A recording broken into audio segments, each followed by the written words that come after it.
जय माता दी। मेरे सभी प्यारे दोस्तों, मैं लक्ष्मी शर्मा बड़ों को चरण स्पर्श, छोटों को प्यार और बराबर वालों को दिल से नमस्कार करती हूँ।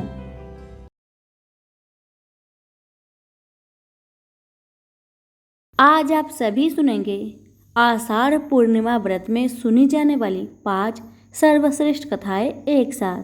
कथा को पूरा जरूर सुनिए और दूसरों को भी शेयर करें। सनातन धर्म में पूर्णिमा तिथि का विशेष महत्व है। इस दिन पूजा, जप, तप और दान करने से व्यक्ति को अमोघ फल की प्राप्ति होती है। साथ ही घर में सुख, शांति और समृद्धि का आगमन होता है। हर महीने शुक्ल पक्ष की चतुर्दशी के अगले दिन पूर्णिमा तिथि पड़ती है। इस प्रकार 3 जुलाई को आषाढ़ पूर्णिमा है। इस दिन विधि विधान पूर्वक भगवान श्री हरि विष्णु की पूजा अर्चना की जाती है। साथ ही जप, तप और दान किया जाता है। पूर्णिमा तिथि पर गंगा स्नान का भी विधान है। धार्मिक मान्यता है कि पूर्णिमा तिथि पर गंगा स्नान करने से अनजाने में किए हुए सारे पाप कट जाते हैं। साथ ही जीवन में नव संचार होता है। आषाढ़ पूर्णिमा को गुरु पूर्णिमा भी कहा जाता है। अतः आषाढ़ पूर्णिमा के दिन गुरु की सेवा अनिवार्य है। अब आइए जानिए आषाढ़ पूर्णिमा का शुभ मुहूर्त। ज्योतिषियों की मानो तो आषाढ़ पूर्णिमा 2 जुलाई को रात 8:21 से शुरू होकर अगले दिन 3 जुलाई को शाम 5:08 पर समाप्त होगी। सनातन धर्म में उदया तिथि मान है, अतः 3 जुलाई को आषाढ़ पूर्णिमा मनाई जाएगी। साधक 3 जुलाई को गंगा स्नान कर सकते हैं। अब जानिए पूजन विधि। पूर्णिमा तिथि पर ब्रह्म बेला में उठकर सबसे पहले भगवान विष्णु का ध्यान करें। इसके पश्चात नित्य कर्मों से निवृत्त होकर गंगा जल युक्त पानी से स्नान करें। फिर आचमन कर नवीन वस्त्र धारण करें। इसके बाद सूर्य देव को जल में काले तिल मिलाकर अर्घ्य दें। तदोपरांत पंचोपचार कर भगवान विष्णु की पूजा फल और फूल से करें और इस समय निम्न मंत्र का जाप भी अवश्य करें। अब गुरु चालीसा और गुरु कवच का पाठ करें। अंत में आरती अर्चना कर श्री हरि विष्णु से सुख और समृद्धि की कामना करें। पूजा के समापन के पश्चात सामर्थ्य अनुसार जरूरतमंदों को दान करें। अब आप सुनिए गुरु पूर्णिमा की व्रत कथा। पौराणिक कथा के अनुसार वेद व्यास भगवान विष्णु के अंश स्वरूप काला अवतार है। इनके पिता का नाम ऋषि पराशर था, जबकि माता का नाम सत्यवती था। वेद ऋषि को बाल्यकाल से ही आध्यात्म में रुचि थी। इसके फलस्वरूप इन्होंने अपने माता पिता से प्रभु दर्शन की इच्छा प्रकट की और वन में जाकर तपस्या करने की अनुमति मांगी, लेकिन उनकी माता ने वेद ऋषि की इच्छा को ठुकरा दिया। तब इन्होंने हठ कर लिया, जिसके बाद माता ने वन में जाने की आज्ञा दे दी। उसी समय वेद व्यास के माता ने उनसे कहा कि जब गृह का स्मरण आए तो लौट आना। उसके बाद वेद व्यास तपस्या हेतु वन को चले गए और वन में जाकर कठिन तपस्या की। इसके पुण्य प्रताप से वेद व्यास को संस्कृत भाषा में प्रवीणता हासिल हुई। इसके बाद इन्होंने वेदों का विस्तार किया और महाभारत, 18 महापुराणों सहित ब्रह्म सूत्र की भी रचना की। इन्हें बदरायन भी कहा जाता है। वेद व्यास को अमरता का वरदान प्राप्त है, अतः आज भी वेद व्यास किसी न किसी रूप में हमारे बीच उपस्थित है। श्री सत्यनारायण भगवान की प्रेत कथा। तो सभी मिलकर बोलिए श्री सत्यनारायण भगवान की जय। श्री सत्यनारायण भगवान का व्रत मानसिक शांति, धन वैभव की प्राप्ति एवं धर्म आस्था बढ़ाने के लिए किया जाता है। महात्म्य सत्य ही नारायण है। यह भाव सत्यनारायण की कथा से उभरता है। सत्य को साक्षात भगवान मानकर जीवन में उसकी आराधना करना ही सत्य व्रत है। केवल वचन से ही सत्य का पालन नहीं हो जाता और न सत्य शब्दों के बस में होता है, अपितु जिससे धर्म की रक्षा और प्राणियों का हित होता है। एक सत्यव्रती अपने उत्तम व्यवहार और शुभ कर्मों से ही भगवान की सच्ची पूजा करता है। लोग सत्यनारायण कथा के माध्यम से सत्यव्रत का सही रूप समझे तो वे सच्चे अर्थों में सुख समृद्धि के अधिकारी बन सकते हैं। एक बार देवर्षि नारद ने मृत्यु लोक पर दुखित मानव समाज की कष्ट निवृत्ति प्राणियों को दुखों के निवारण का उपाय जब भगवान विष्णु से पूछा तो उन्होंने कहा, हे पुत्र, मृत्यु लोक में ही नहीं बल्कि स्वर्ग में भी अति दुर्लभ बड़ा ही पवित्र एक व्रत है जिसे मैं तुम्हारे स्नेह से प्रेरित होकर आज प्रकट करता हूँ। श्री सत्यनारायण व्रत को विधि विधान पूर्वक करने से इस लोक में सुख और अंत में सद्गति को प्राप्त होती है। सत्य को ही भगवान स्वरूप मानकर जो व्यक्ति इस व्रत को करता है उसे प्रभु की कृपा का लाभ अवश्य मिलता है। प्रभु सत्य साधना से प्रसन्न होते हैं और उनकी कृपा से साधकों को लौकिक सुख और परलौकिक शांति निश्चय रूप से मिलती है।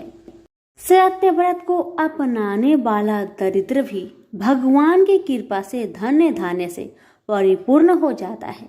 उसके पास से संसार के कष्ट आपत्तियां डर कर भाग जाती है। वे विघ्न बाधा रहित जीवन जीते हैं। उन्हें इच्छित फलों की प्राप्ति होती है तथा उनके पाप नष्ट हो जाते हैं। श्री सत्यनारायण व्रत की कथा में विभिन्न कथानकों के माध्यम से ही एक ही तथ्य प्रमुखता से प्रकट होता है। इस सत्य निष्ठा अपनाने से यह लौकिक और परलौकिक दोनों जीवन सुख शांतिमय बनते हैं और इस सत्य वृत्ति को छोड़ने से अनेक प्रकार के कष्टों को भोगना पड़ता है। पूजन विधि विधान सामान्यतः यह व्रत संक्रांति, पूर्णिमा, अमावस्या, एकादशी में से किसी भी एक दिन सत्यदेव का पूजन करके कथा पाठ कर संपन्न किया जाता है, क्योंकि इन दिनों में किया गया व्रत विशेष फलदायी माना गया है। यूं तो किसी भी मंगल कार्य हेतु इसे कभी भी किया जा सकता है, लेकिन जिस दिन का संकल्प किया हो उसी दिन व्रत करना उचित है।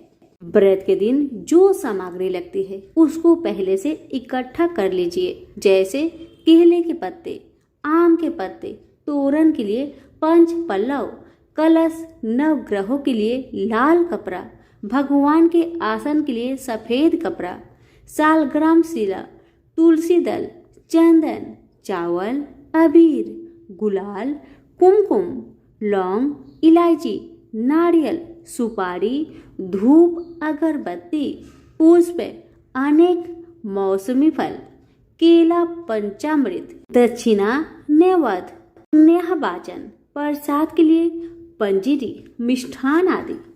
इस दिन प्रातःकाल ब्रह्म मुहूर्त में उठकर नित्य कर्मों से निवृत्त होकर स्नान संध्या करने के उपरांत श्री सूर्य भगवान को प्रणाम कर चंदन, अक्षत, धूप, दीप आदि से सूर्य की पूजा करके उनसे प्रार्थना करे कि मैं अपने इष्ट सिद्धि, सब आपत्तियों के नाश, सब पापों को दूर करने, मनोरथ सिद्धि आदि के लिए श्री सत्यनारायण भगवान का व्रत का पूजन करना चाहता हूँ। अतः मैं सूर्य द्वारा सबको यथाशक्ति पत्र, पुष्प आदि श्रद्धा पूर्वक अर्पण करता हूँ। उसे स्वीकार कीजिए। फिर सभी ग्रहों को नमस्कार करके प्रार्थना करें। व्रती दिन भर निराहार रहकर भगवान विष्णु का ध्यान व गुणगान करें। गौरी, गणेश, वरुण आदि पांचों लोकपाल और नवग्रहों का षोडशोपचार से विधि से पूजन करें। फिर प्रार्थना और याचना करें कि वे सब उनको सिद्धि प्रदान करें। इसके पश्चात भगवान श्री सत्यनारायण का ध्यान करते हुए व्रत की कथा को श्रद्धा पूर्वक सुने। कथा के बाद उनकी आरती उतारें और भक्तों में प्रसाद का वितरण करें। प्रेम से बोलिए श्री सत्यनारायण भगवान की जय। अब सुनिए कथा। यह कथा श्री स्कंद पुराण के रेवा खंड से ली गई है। प्राचीन काल में किसी समय काशीपुरी में संतानंद नाम का एक निर्धन ब्राह्मण रहता था। वह भीख मांगकर अपना गुजारा करता था। उसकी इस दशा से दुखी होकर भगवान विष्णु ने एक बूढ़े ब्राह्मण का रूप धारण कर उसको सत्यनारायण व्रत का विस्तार विधि विधान बताया और अंतर ध्यान हो गए। संतानंद अपने मन में श्री सत्यनारायण व्रत का संकल्प कर लिया, जिसकी चिंता में वह रात भर सो न सका। जो ही सवेरा हुआ तो वह इस व्रत के अनुष्ठान के उद्देश्य से भिक्षा मांगने निकला। उसे उस दिन भिक्षा में बहुत धन्य धान्य मिला। संध्या के समय उसने घर पहुंचकर पूर्व श्रद्धा पूर्वक सत्यदेव का पूजन करके व्रत किया। व्रत के प्रभाव से वह कुछ ही दिनों में संपन्न हो गया। जब तक वह जीवित रहा उसने नियमित रूप से प्रति मास इस व्रत को पूजन सहित किया और कथा सुनी।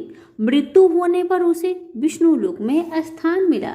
ऋषियों के यह पूछने पर कि संतानंद के बाद इस व्रत को किसने किया, इसके उत्तर में सूत जी ने कहा, एक दिन जब संतानंद वैभववान होकर अपने बंधु बांधवों के साथ एकाग्रमन से कथा सुन रहा था, उसी समय वहां भूख प्यास से व्याकुल एक लकड़हारा आकर कथा सुनने बैठ गया। कथा के बाद उसने प्रसाद खाकर जल ग्रहण किया और संतानंद से जब इस व्रत का प्रयोजन पूछा तो उसने इसे मनोवांछित फल देने वाला बताया और अपनी पूर्व की कहानी बताई। उसके ऐश्वर्य प्राप्त करने की बात सुनकर उस लकड़हारे ने इस व्रत का विधि विधान जाना और इसके पूजन का निश्चय करके लकड़ी बेचने चल पड़ा। भगवत कृपा से उस दिन लकड़ियां दुगनी भाव में बिक गई। लकड़हारे ने उन पैसों से व्रत पूजन की सामग्री खरीद ली और घर आकर अपने भाई बंधुओं व पड़ोसियों सहित विधि पूर्वक श्री सत्यनारायण भगवान का व्रत रखकर पूजन किया तथा कथा भी सुनी। सत्यदेव की कृपा और व्रत के प्रभाव से वह लकड़हारा कुछ ही समय में धनवान बनकर इस लोक के सारे सुख को भोगने लगा। मरने के बाद उसे सत्यलोक में स्थान मिला। इसके पश्चात सूत जी ने एक और कथा का उल्लेख किया जो इस प्रकार है। प्राचीन काल में उल्का मुख नामक एक राजा था जो बड़ा ही सत्यवादी और संयमी था। उनकी रानी भी धर्मनिष्ठ थी। एक दिन वे दोनों भद्रशिल नदी के तट पर श्री सत्यनारायण की कथा सुन रहे थे कि वहां एक वैश्य आ पहुंचा। अपनी रत्नों से भरी नौका को किनारे पर बांधकर वह भी पूजा में सम्मिलित हो गए। वहां का चमत्कार देखने उस वैश्य ने राजा से जिज्ञासावश पूछा कि यह कौन सा पूजन है। तब राजा ने बताया कि हम अतुल तेजवान भगवान विष्णु का पूजन कर रहे हैं, जिसके करने और व्रत धारण करने से मनोवांछित फल मिलता है। व्रत की महिमा सुनकर वह वैश्य अपने घर लौट गया। घर पहुंचकर इस सारे वृत्तांत को उसने अपनी पत्नी को बताया। उसने यह संकल्प भी लिया कि जब मेरे घर संतान होगी तब मैं इस व्रत को करूंगा। सत्यनारायण भगवान की कृपा से उसकी पत्नी गर्भवती हुई और 10 माह में उसने एक कन्या को जन्म दिया। चंद्र कलाओं की भांति दिन प्रतिदिन बढ़ने वाली इस कन्या का नाम कलावती रखा गया। वैश्य की स्त्री लीलावती ने उसे इस व्रत के संकल्प का स्मरण करवाया तो उसने कन्या के विवाह के समय व्रत करने को कहा। फिर वह अपने काम धंधों में व्यस्त हो गया। जब कलावती का विवाह हो गया तो लीलावती ने फिर से पति को स्मरण कराया। वैश्य अपने दामाद के साथ समुद्र पार व्यापार करने के लिए बिना व्रत किए चला गया। इस कारण सत्यनारायण उस पर अप्रसन्न हो गए। इस स्थान पर वैश्या अपने दामाद को लेकर व्यापार करने गया था। उस रत्नासरपुर नगर के राजा चंद्रकेतु के राज्य में चोरी हो गई। जब राजा के सिपाहियों ने चोरों का पीछा किया तो वे चोरी किया हुआ धन, रत्न आदि पकड़े जाने के डर से भागते भागते वैश्य के डोरे में फेंक गए। जब राजा के सैनिक उसके डोरे में खोजते हुए पहुंचे तो राजा का धन वहां मिल गया। इस पर दोनों वैश्य को चोर समझकर सिपाही उन्हें पकड़कर ले गए और उन्हें कारागार में डाल दिया। राजा ने वैश्य का सारा धन जब्त कर राजकोष में रख दिया। इधर लीलावती और कालावती भी भगवान सत्यनारायण के कोप के कारण बुरे दिन देखने लगी। तब उन्हें अपनी गलती का स्मरण हो आया। उन्होंने अपने पति के संकल्प को पूरा न करने पर भगवान सत्यनारायण से क्षमा मांगकर व्रत पूरे विधान से किया तो वे प्रसन्न हुए और राजा चंद्रकेतु को सपने में दर्शन देकर कहा कि सवेरे होते ही वह कारागार में बंदी दोनों वैश्य को उनका धन लौटा दे। राजा ने वैसा ही किया जैसा आदेश भगवान ने उसे दिया था। वैश्या और उसका दामाद दोनों प्रसन्नता पूर्वक अपना धन नौकाओं में भरकर घर की ओर लौट पड़े। इसी बीच श्री सत्यनारायण ने उनकी परीक्षा लेने के लिए एक वृद्ध का रूप धारण किया और उनके निकट पहुंचकर उनसे पूछा कि तुम्हारी नौका में क्या भरा है। इस पर वे हंसकर बोले, कुछ नहीं, घास फूस और फूल पत्ते हैं। महाराज ने तथास्तु कहकर वह वृद्धा वहां से चल दिया। अपनी नौका को हल्की जानकर उन्होंने देखा कि बहुमूल्य चीजें के स्थान पर नौका में घास फूस और पत्र पुष्प ही भरा था। दामाद और वैश्या समझ गए कि उनके झूठ बोलने का ही यह परिणाम हुआ है। बस फिर क्या था, वे दोनों उस वृद्ध के पैर पकड़कर माफी मांगने लगे। करुणा कर भगवान ने द्रवित होकर फिर से उन्हें वरदान दिया और अंतर ध्यान हो गए। वैश्या की नौका फिर से धन से परिपूर्ण हो गई। तब उन्होंने वहीं ठहरकर भगवान का व्रत किया, कथा सुनी और तत्पश्चात घर की ओर चल पड़े। लीलावती को अपने पति के वापस लौटने का समाचार मिला तो उसने श्री सत्यनारायण की कथा सुनते हुए अपनी पुत्री कलावती को उसके स्वागत के लिए कहा। पति और पिता के आगमन की बात सुनकर कलावती कथा का प्रसाद लिए बिना ही उनके स्वागत के लिए दौड़ पड़ी। परंतु जैसे ही नदी के पास पहुंची तो वैश्य के दामाद की नौका जल में डूब गई। यह दृश्य देखकर लीलावती और कलावती छाती पीट पीट कर दहाड़े मारकर रोने लगी। इसी बीच आकाशवाणी हुई कि हे वानिक, तेरी कन्या सत्यदेव के प्रसाद को छोड़कर उसका अनादर करके पति से मिलने के लिए दौड़ पड़ी थी। यदि वह घर जाकर अब भी प्रसाद ग्रहण कर ले और फिर आए तो उसका पति भी जी उठेगा। यह सुनते ही कलावती घर की ओर दौड़ कर गई। उसने प्रसाद ग्रहण किया और अपने पिता तथा पति के लिए भी ले आई। तब सभी ने देखा कि उसके पति की डूबी हुई नौका जल में स्वतः ही बाहर निकल आई। फिर तो उस वैश्या व उसके दामाद के परिवार में जीवन पर्यंत इस व्रत को किया और कथा कराई। इसके बाद सूत जी ने एक कथा और बताई। एक बार तुंगध्वज नामक एक राजा वन में शिकार खेलने गया। वहां उसने अनेक जानवर का शिकार किया। जब वह लौट रहा था तो उसने एक बरगद के पेड़ के नीचे बहुत से लोगों को श्री सत्यनारायण व्रत की कथा करते देखा। राजा ने न तो भगवान का स्मरण किया और न ही उन लोगों के दिए प्रसाद को स्वीकार कर सेवन किया। अपने महल में लौटने पर जब उसे ज्ञात हुआ कि पुत्र पौत्र धन संपत्ति सभी कुछ नष्ट हो गया है तो वन की घटना का उसे तुरंत ही स्मरण हो आया। वह फिर वन में लौटा और भगवान सत्यनारायण का व्रत पूजन किया, कथा कराई तो उसके प्रभाव से उसका सारा राज्य धन संपत्ति के अलावा राजवंश ज्यों का त्यों व्यवस्थित मिला। तब से राजा ने समय समय पर जीवन प्रयत्न श्री सत्यनारायण का व्रत पूजन कर कथा कराई और सुखमय जीवन व्यतीत किया। मरणोपरांत यह मोक्ष का भागी बना। बोलो सत्यनारायण भगवान की जय। वृंदावन बिहारी लाल की जय। एक समय की बात है, एक भाई बहन रहते थे। बहन का नियम था कि वह अपने भाई का चेहरा देखे ही खाना खाती थी। हर रोज सुबह उठती थी और जल्दी जल्दी घर का सारा काम काज करके अपने भाई का मुख देखने के लिए उसके घर से निकल जाती। एक दिन रास्ते में एक पीपल पेड़ के नीचे गणेश जी की मूर्ति रखी हुई थी।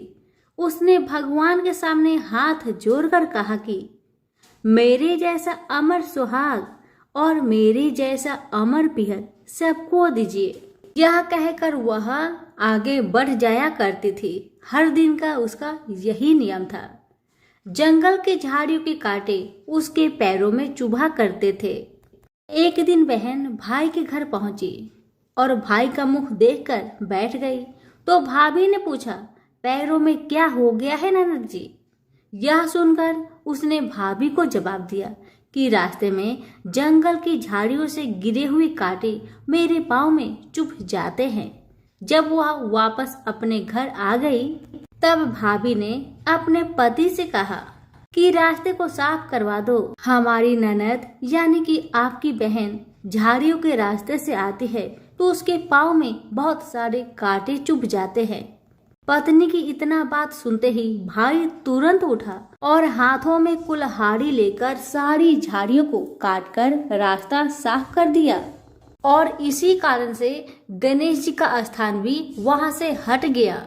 यह देखकर भगवान गुस्सा हो गए और उसके भाई के प्राण को हर लिए।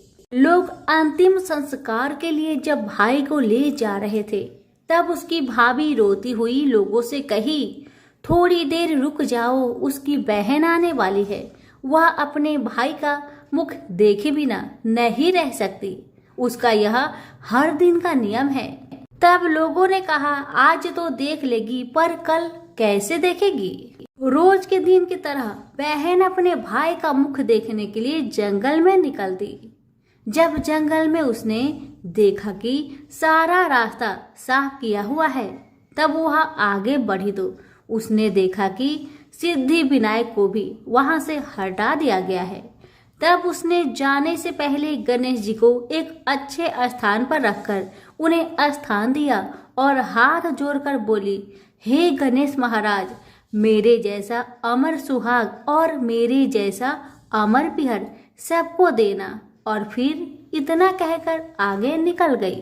लड़की की बात सुनकर भगवान गणेश सोच में पड़ गए, अगर मैं इसका नहीं सुना तो मुझे कौन मानेगा, हमें कौन पूजेगा? तब सिद्धि विनायक ने उसे पीछे से आवाज दिया कि बेटी, इस खेजड़ी की 7 पत्तियां ले जा और उसे कच्चे दूध में घोलकर भाई के ऊपर छींटा मार देना, वह उठकर बैठ जाएगा। यह सुनकर जब बहन पीछे मुड़ी तो उसने देखा कि वहां तो कोई नहीं है, लेकिन फिर भी उसके दिल से आवाज आई, जो मैंने सुना वैसे ही करती हूँ, देखा जाए क्या होता है। इतना सोचकर वह 7 खेजड़ी की पत्तियां लेकर अपने भाई के घर पहुंची। उसने देखा वहां कई लोग बैठे हुए हैं। भाभी बैठी रो रही है और पास में ही भाई का लाश रखा हुआ है। उसे रास्ते में जो आवाज सुनाई दी थी वही बात याद आई और उसने वैसा ही किया जैसे उसने सुना था। उसने खेजड़ी की 7 पत्तियों को बताए हुए नियम के तहत भाई के ऊपर इस्तेमाल किया। तब उसका भाई उठकर बैठ गया। भाई बोला बहन से, मुझे तो बहुत ही गहरी नींद आ गई थी। तब बहन बोली, यह नींद किसी दुश्मन को भी ना आए, और उसने सारी बात अपने भाई को बता दी। हे गणेश महाराज, जैसे आपने उस बहन की सुनी वैसे ही कहानी कहने वाले हुक्कारे भरने वाले सभी की परिवार की सुनना और सभी के परिवार की रक्षा करना। सभी प्रेम से बोलिए गणेश महाराज की जय हो। प्रेम से बोलिए श्री कृष्ण भगवान की जय, विष्णु भगवान की जय, उमापति शंकर भगवान की जय। अब सुनिए कथा। भगवान श्री कृष्ण जी एक दिन अपने माता से कहने लगे कि इस भूमंडल पर एक अत्यंत प्रसिद्ध राजा चंद्रहास से पालित अनेक प्रकार के रत्नों से परिपूर्ण कातिका नाम की एक नगरी थी। वहां पर धनेश्वर नाम का एक ब्राह्मण था और उसकी स्त्री अति सुशीला रूपवती थी। दोनों ही उस नगरी में बड़े प्रेम के साथ रहते थे। घर में धन धान्य आदि की कोई कमी नहीं थी। उनको एक बड़ा दुख था कि उनका कोई भी संतान नहीं था। इस दुख से वह अत्यंत दुखी रहते थे। एक समय एक बड़ा तपस्वी योगी उस नगरी में आए।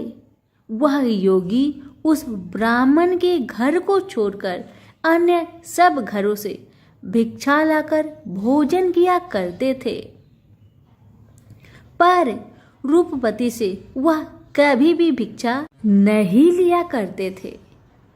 उस योगी ने एक दिन रूपवती से भिक्षा ना लेकर किसी अन्य घर से भिक्षा लेकर गंगा किनारे जाकर भिक्षान को प्रेम पूर्वक खा रहे थे कि धनेश्वर ने योगी का यह सब कार्य किसी प्रकार से देख लिया। अपनी भिक्षा के अनादर से दुखी होकर धनेश्वर योगी से बोला, हे महात्मन, आप सब घरों से भिक्षा लेते हैं परंतु मेरे घर की भिक्षा कभी भी नहीं लेते, इसका क्या कारण है? योगी कहने लगे कि निसंतान के घर की भीख पतितों के अन्न के तुल्य होती है और जो पतितों का अन्न खाता है वह भी पतित हो जाता है। चूंकि तुम निसंतान हो अतः पतित हो जाने के भय से मैं तुम्हारे घर की भिक्षा नहीं लेता हूँ। धनेश्वर यह बात सुनकर अपने मन में बहुत दुखी हुआ और हाथ जोड़कर योगी के पैरों में गिर पड़ा तथा अर्थ भाव से कहने लगा, हे महाराज, यदि ऐसा है तो आप मुझको पुत्र प्राप्ति का कोई उपाय बताए। आप सर्वज्ञ है, मुझ पर अवश्य ही यह कृपा कीजिए। धन की मेरे घर में कोई कमी नहीं, परंतु मैं पुत्र न होने के कारण अत्यंत दुखी रहता हूँ। आप मेरे इस दुख का हरण करें। आप सामर्थ्यवान हैं। यह सुनकर योगी कहने लगे, हे ब्राह्मण, तुम चंडी की आराधना करो। घर आकर उसने अपनी स्त्री से सब वृत्तांत कहा और स्वयं तप के निमित्त वन में चला गया। वन में जाकर ब्राह्मण ने माँ चंडी की उपासना की और उपवास भी किया। चंडी ने 16वें दिन उसको सपने में दर्शन दिया और कहा, हे धनेश्वर, जा, तेरे घर पुत्र होगा, परंतु वह 16 वर्ष की आयु में मृत्यु को प्राप्त हो जाएगा। यदि तुम दोनों स्त्री पुरुष 32 पूर्णमासियों का व्रत विधि पूर्वक करोगे तो वह दीर्घ आयु होगा। जितनी तुम्हारी सामर्थ्य हो आटे के दिए बनाकर भगवान शिव का पूजन करना, परंतु पूर्णमासी को 32 जौ जाने चाहिए। प्रातः काल होने पर इस स्थान के समीप ही तुम्हें एक आम का वृक्ष दिखाई देगा। उस पर तुम चढ़कर एक फल तोड़कर शीघ्र अपने घर को चले आना। अपनी स्त्री से सब वृत्तांत कहना। ऋतु स्नान के पश्चात वह स्वच्छ होकर श्री शंकर जी का ध्यान करके उस फल को खा लेगी। तब शंकर भगवान की कृपा से उसको गर्भ हो जाएगा।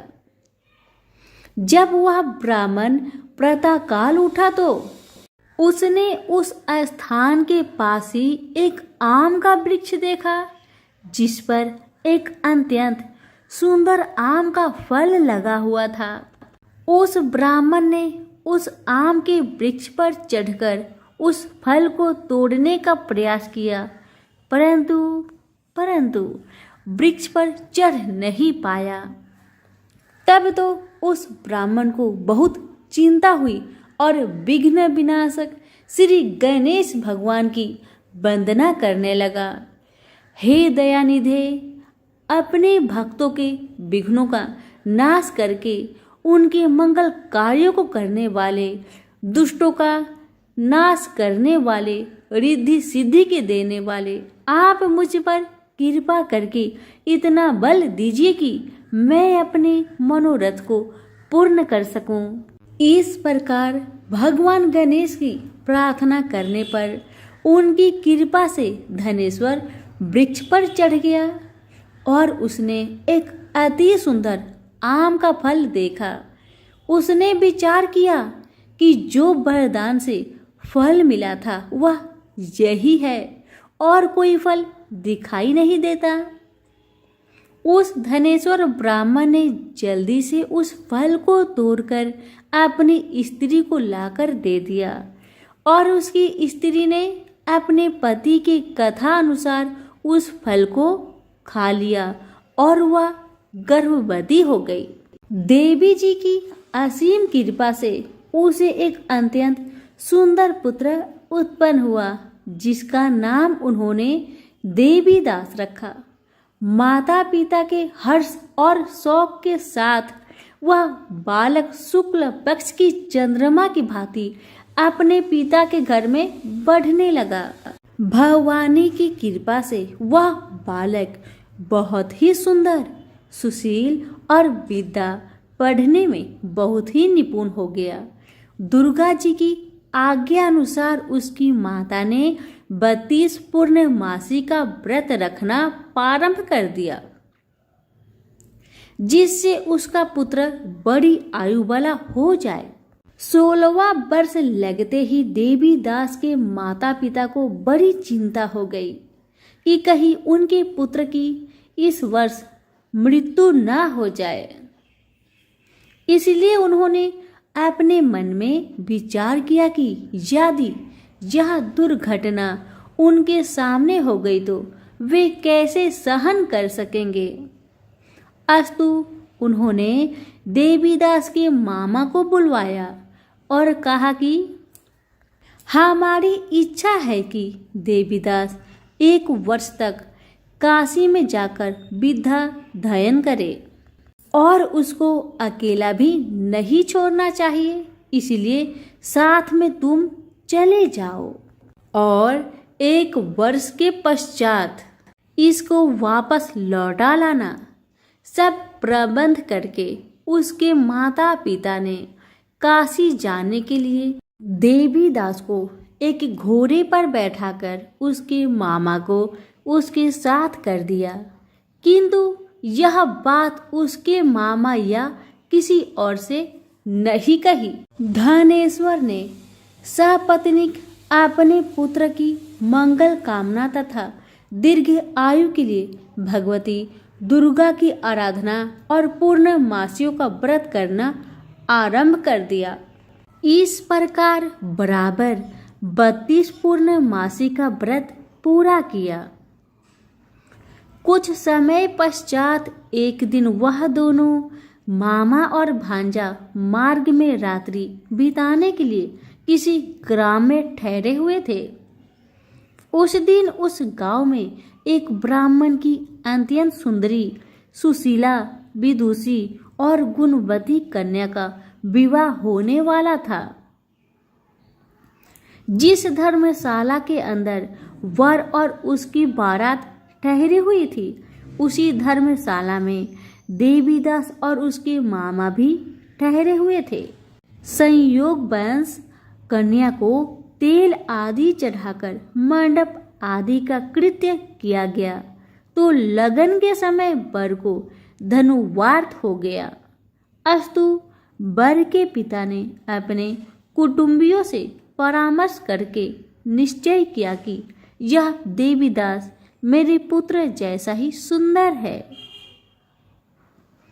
मैं इसके साथ ही लगन करा दूं और बाद में विवाह के अन्य कार्य मेरे लड़के के साथ हो जाएगी। ऐसा सोचकर देवीदास के मामा से जाकर बोला कि तुम थोड़ी देर के लिए अपने भांजे को हमें दे दो, जिससे विवाह का लग्न का सब कृत्य सुचारू रूप से हो सके। तब उसका मामा कहने लगा कि जो कुछ भी मधुपर्क आदि कन्यादान के समय वर को मिले वह सब हमें दिया जाए तो मेरा भांजा इस बारात का दूल्हा बन जाएगा। यह बात वर के पिता ने स्वीकार कर लेने पर उसने अपना भांजा वर बनने को भेज दिया और उसके साथ सब विवाह कार्य रात्रि में विधि पूर्वक संपन्न हो गया। पत्नी के साथ वह भोजन न कर सका और अपने मन में सोचने लगा कि न जाने यह किसी स्त्री होगी।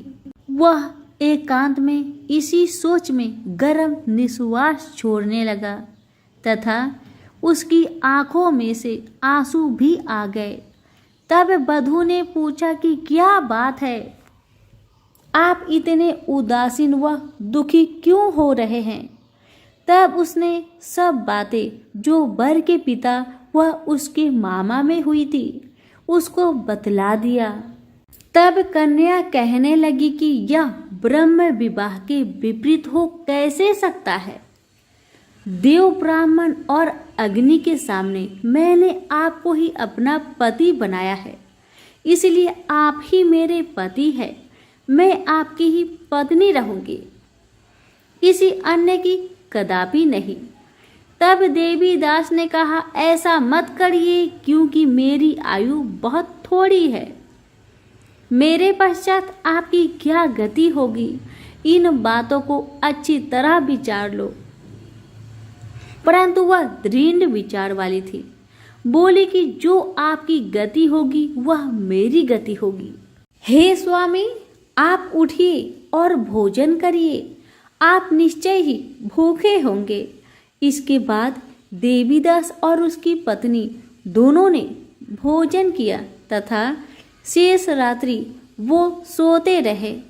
प्रातःकाल देवीदास ने अपनी पत्नी को तीनों नगों से जड़ी हुई एक अंगूठी दी, एक रुमाल दिया और बोला, हे प्रिय, इसे लो और संकेत समझकर स्थिर चित हो जाओ। मेरा मरण और जीवन जानने के लिए एक पुष्प वाटिका बना लो, उसमें सुगंधी वाली एक नव मल्लिका लगा लो, उसको प्रतिदिन जल से सींचा करो और आनंद के साथ खेलो कूदो और उत्सव मनाओ। जिस समय और जिस दिन मेरा प्रांत होगा ये फूल सूख जाएंगे और जब यह फिर हरे हो जाए तो जान लेना कि मैं जीवित हूँ। यह बात निश्चय करके समझ लेना, इसमें कोई संशय नहीं है। यह समझाकर वह चला गया। प्रातःकाल होते ही वहां पर गाजे बाजे बजने लगे और जिस समय विवाह के कार्य समाप्त करने के लिए वर तथा सब बाराती मंडप में आए तो कन्या ने वर को भली प्रकार से देखकर अपने पिता से कहा कि यह मेरा पति नहीं है, मेरा पति वही है जिनके साथ रात्रि में मेरा पानी ग्रहण हुआ था। इसके साथ मेरा विवाह नहीं हुआ है। यदि यह वही है तो बताइए कि मैंने इसको क्या दिया? मधुपर्क और कन्यादान के समय जो मैंने भूषण आदि दिए थे उन्हें दिखाए तथा रात में मैंने क्या गुप्त बातें कही थी वह सब सुनाए। पिता ने उसके कथा अनुसार वर को बुलवाया।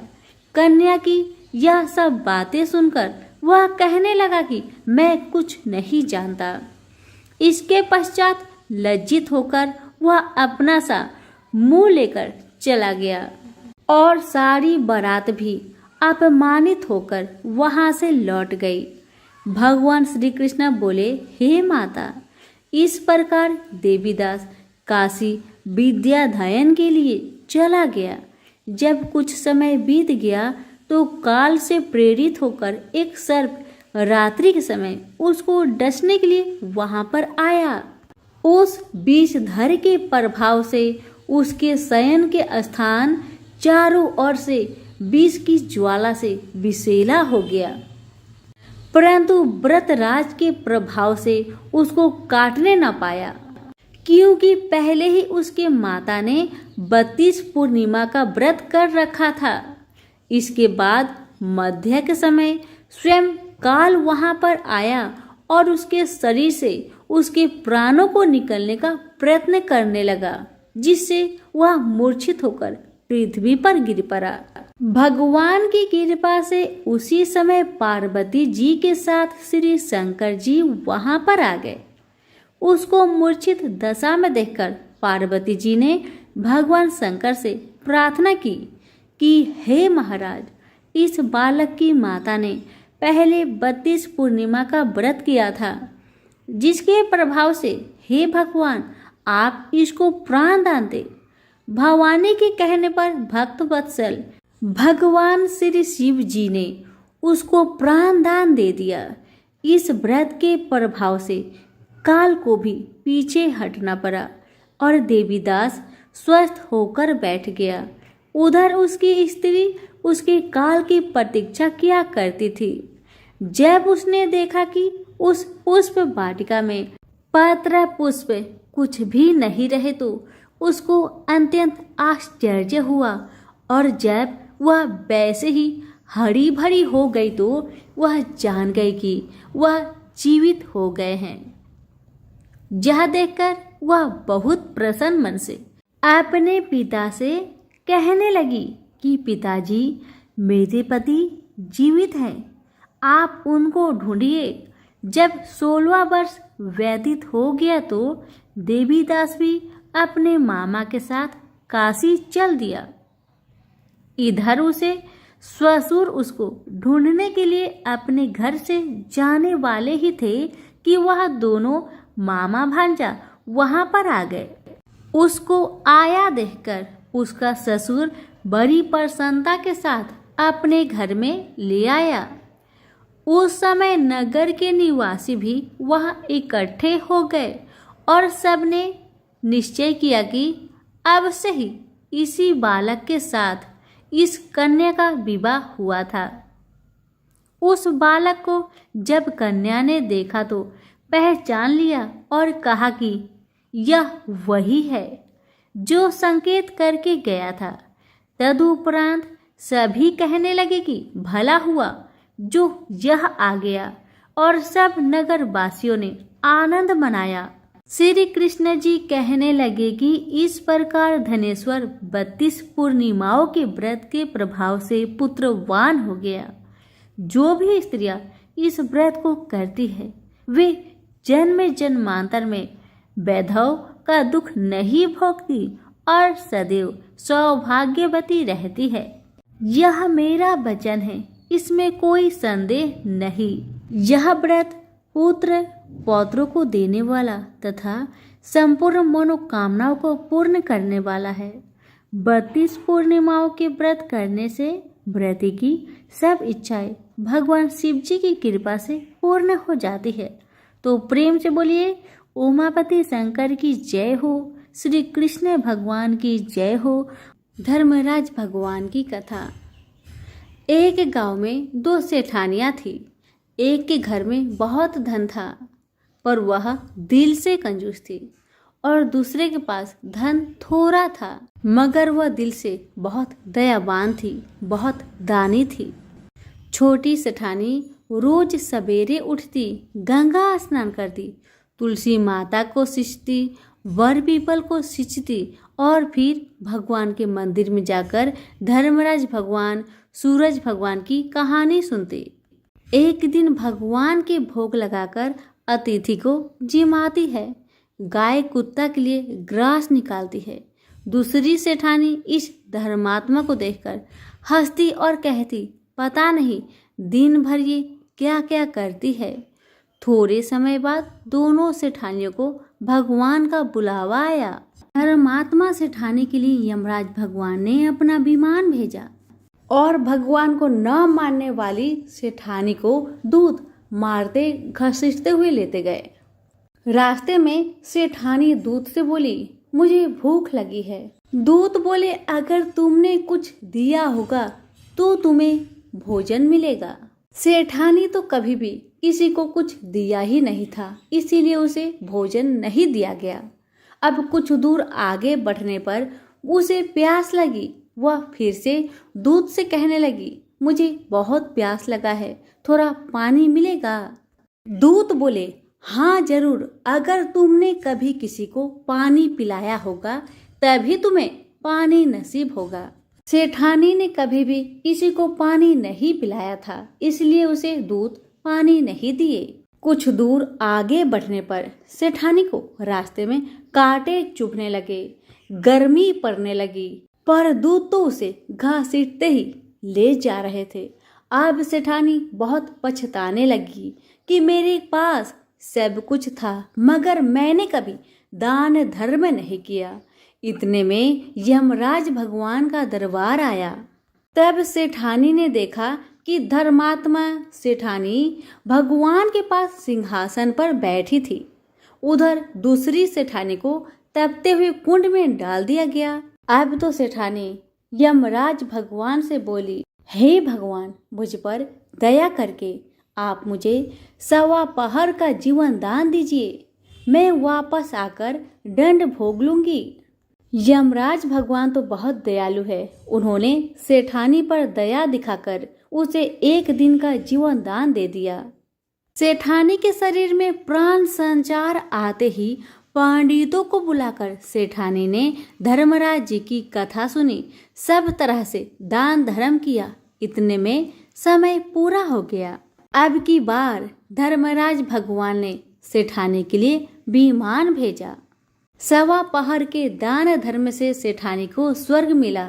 धर्मराज भगवान ने जैसी कृपा सेठानी पर करी वैसी सब पर करना। कहानी कहने वाले, सुनने वाले और हुक्कारे भरने वालों पर, सभी पर अपनी कृपा सदा बनाए रखना। तो प्रेम से बोलिए धर्मराज भगवान की जय। हर व्रत के कथा के साथ पढ़ी और सुनी जाने वाली लपसी तपसी की कहानी। एक लपसी था, एक तपसी था।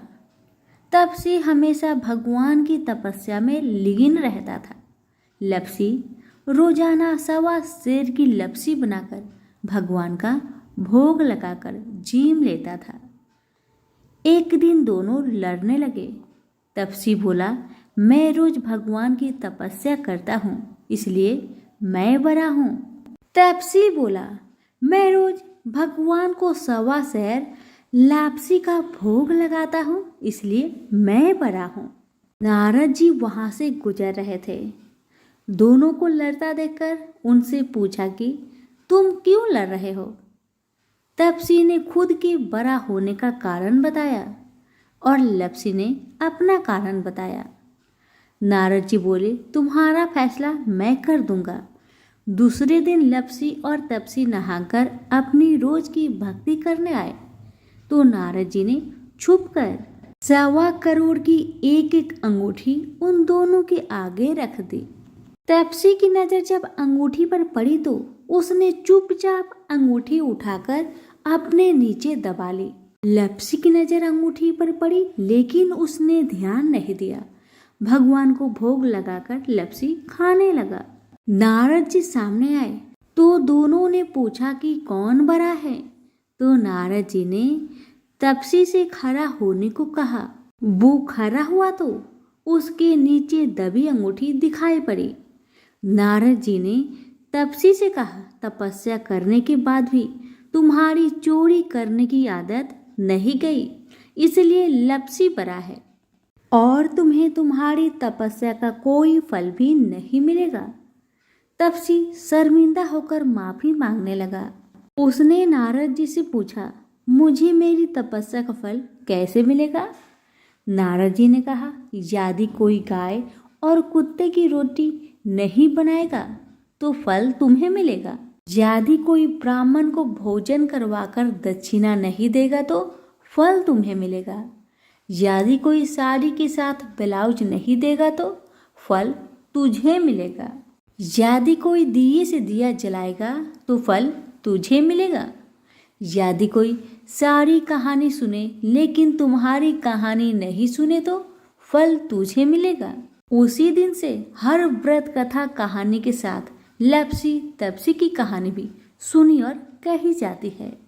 तो प्रेम से बोलिए विष्णु भगवान की जय। धन्यवाद।